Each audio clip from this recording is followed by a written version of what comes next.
Hello everybody, it's Carl and Erynn here, and it's guitar time. We're going to be in the wonderful key of F, and we're going to do Ebenezer from Rafe Brady, a Mount Airy fiddler. And it's normally done in G, but Rafe really had a beautiful version, and I'm going to be capoed on the 5th fret, playing out of C position, which makes it more handy. And we'll get Erynn to run through it a couple times to warm us up a bit here for Ebenezer.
Beautiful fiddling, thank you, Erynn. Wonderful. All right, have fun. That's a sweet key, I think. Such a pretty key. Oh, F is a great key. Yeah, thank you. All right. I'm going to slide over here and get in the guitar chair, and we'll see what we can do here. Let's see. So we're capoed up on the 5th fret. It's the first thing to take note of, no pun intended. And it's a beautiful, there's a lot of songs sung in the key of F, and this is a great place to play there because that C shape's just, a lot of melody falls right into place, which is kind of wonderful. So let's just get our C chord there in our 5th fret capo position. So that is our main chord, and just keep in mind that we're actually sounding in the key of F but thinking in the key of C. So that's the one little thing, quandary about playing with the capos. You just got to remember which is which.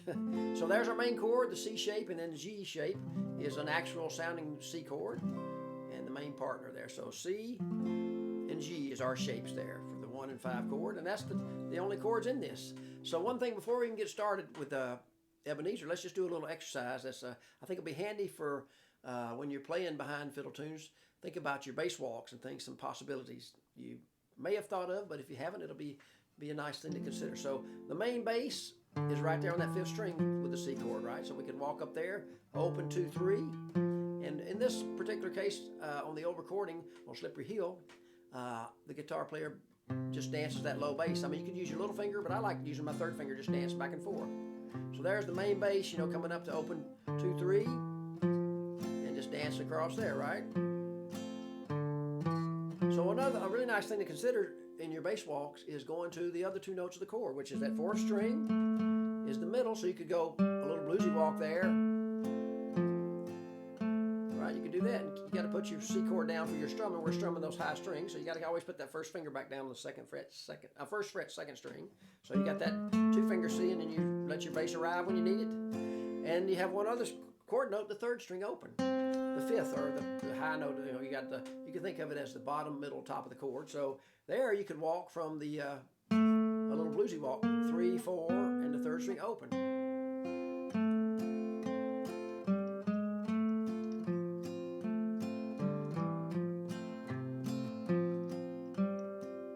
See how you have a little melody. You can make up a song there and call it I'm Walking, and you could it could be a beautiful song. Add some more words, you might have a hit song. Just that, again, depending on where you want to walk. Maybe I start with the higher walk.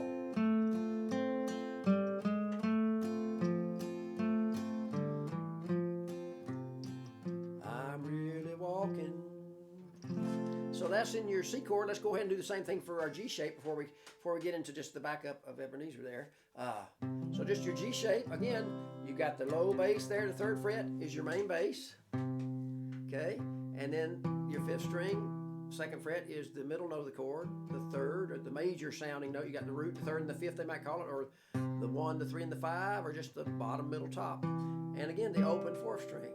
So let's try walking the same thing we did, sort of open to the top of the scales. Always got that half step at the top. So there's up to your, and you could alternate to any other bass there. Let's practice that walking to the root, or in this case it's an actual C though. Remember, that's a C chord. If you had a piano player or somebody playing with you, so you could tell them a C chord. There's the root. Let's try walking that bluesy walk. You can scoot the first finger. Try that a few times. The little bluesy scoot. And then this last one we're going to have to do, we can do a bluesy walk. Right? So that's the 3rd fret and 4th fret, kind of bluesy again, to the open. And we're just staying on the same chord though. So we're just staying in the chord we're walking in. So the low string, open 2, 3, alternate a bass. And then the 5th string, open 1, 2, and alternate a bass wherever you want to. And then you got the 5th string, 3, 4, 4th string open. And at the end you could even go a scale. One last time. To the middle of the chord, to the top of the chord, and the top of the scale.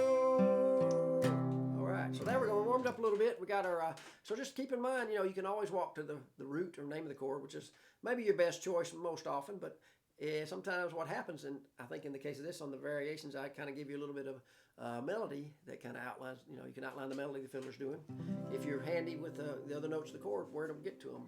Walking up, remember you can always walk down. We're just walking up right now, so we got a lot of other options. So the first part, all on the old recording, is just walking up.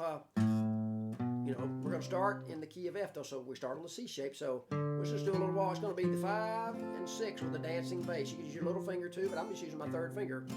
So that's your first little mover. So you got that, and then it's going to walk down to the G shape and use 6 and 4 about 3 times, I think. And then going to walk back up. So just try that one time. Ba one, ba da da da da. Da, da, da, da, da. Walk down to the G shape, 6 and 4, 6 and 4, about 3 times. Then you back up to this. Let's do that again for practice. Say one time through. We're walking down to the G shape, 6 and 4, 6 and 4, and back up to the 3rd fret. So one time through there, I've got to repeat. You can do the same thing, but I also have how you can vary it just by walking to the 4th string, and it's going to be a little bluesy walk there, and using the 4th and 5th string, and a pull off on that 4th string to open. So let's just try that. Walking up, bluesy walk, and a pull off. So that would be our C shape sound in the variation, which kind of outlines the melody a little bit. Then I'm going.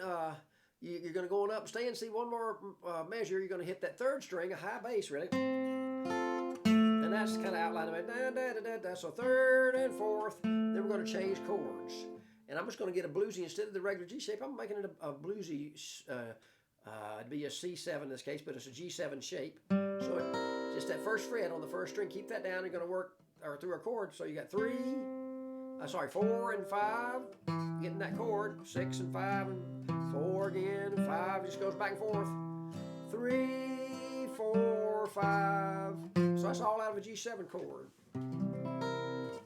And that's the whole variation. So let me play it one time for you with that little walk so you can hear it. Pull off.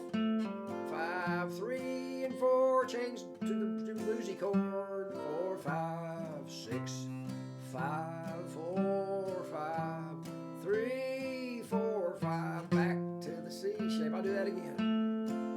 Pull off. Bluesy chord. 4, 5, 6, 5, 4, 5, 3, 4, 2, 3. So that's just a variation you can do on the first part. And on the old recording, sometimes he does the first part about 3 times. So what I have on the tab is kind of going through. One time he went through and played the first part about 3 times. So, but a lot of times the fiddler might just do the first part and then one more time with the variation. So in that case, you just do the first part on the tab and go right into the variation. I'll just put first part variation. You could go right to that and leave off the second ending. So that might be more confusing than it needs to be, but what can you do? So the B part or second part is really nice, and we get into a little melody here, back to the same old C shape and alternating that 5 and 6. And this time, instead of a pull off, I'm doing a hammer on those notes. And the third string. So again, we're getting really adept at any string for alternate basses and things. So it's 5 and 6, dance the bass, and the third string comes up, but you're going to hammer the fourth string open 2, strum, and the third string. I'll do that a few times. Fourth string hammer and the third string. It does it twice, really. So that's the little lick. It kind of do do boo boo do do do do boo do do boo do do do do do do do. So we're really outlining the melody. It's really pretty. And then you're going to have I just stay in the C chord for the fourth string bass, and then I do a bluesy walk. We're getting so good at those walks, and that 3/4 on the fifth string, and I'm going to a G chord. You just got to get that high strummer for a second, fourth string, and kind of let your bass ride, second fret, fifth string. And then another really good thing for this lesson is just if you play your G chord shape there, even a C chord, if you just reach over 2 strings and put right across the street from your third fret on the fourth string, that's going to be your bluesy note. You got the name of your chord, the pretty major note, and then the bluesy note. And also this shape here is always a bluesy sound.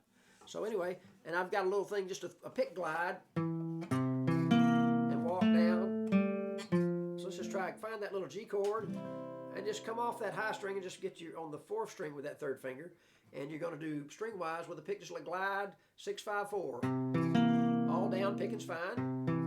And then just go second fret on the fourth, open, C chord. So it'd be like that. So let me do the whole third part. 6, 5, 6, hammer, third string, twice. You're going to do that.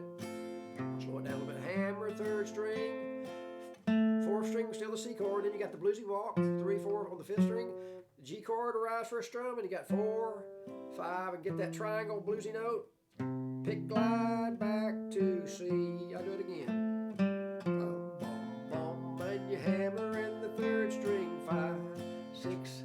Hammer in the third string, bluesy walk, G, 4, 5, triangle, pick glide back to C. So I'm going to do the whole thing, and I'm just going to go from the tab. I'll do the first part and the variation without that second ending with a repeat, okay?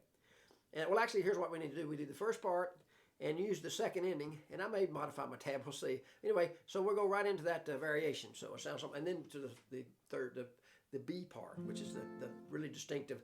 And that's the part I think a lot of times people can get the melody in their heads. You know, da bum bum bum bum be ba dum bum bum bum bum, has that nice dramatic climb, and that sometimes that takes you around the first part if you can't think of the first part. And I admit I'm guilty of that sometimes, more often than I like to believe.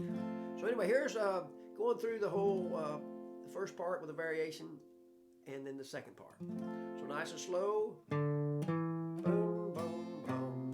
Da, da, boom. Walk down to the G, 6 and 4. Back the way you came. So second ending on up to that variation. Pull off. Third bluesy chord.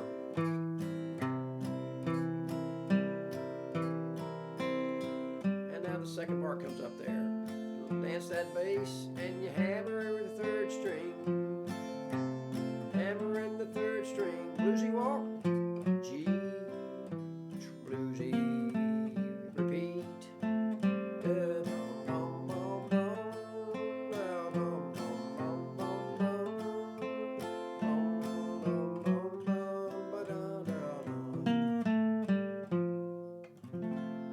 I think that's beautiful. Just gives you some ideas. Really, you could do the C and G with those basic walks. If you have a driving player like Bobby Patterson played banjo with Rafe Brady on that old recording, I think, and Dale Morris maybe played the guitar, I'm thinking, and Dale just kind of played that C and G with the basic walks, and it worked great because Bobby's such a driving banjo player and Rafe's such a driving fiddler. You don't have to do so much, but it's nice to have options. So I'm trying to give you some options, and I do love to outline the melody a little bit in there with the fiddler. You know, it's kind of fun. Just don't overdo it because they don't want you to take away too much of their bowing glory there.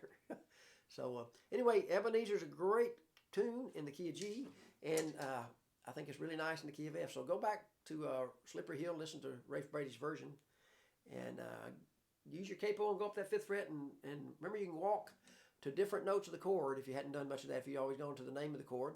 I remember you can walk to places you've never been. So on that note, I'll close, and I hope you enjoy Ebenezer. Thanks a bunch.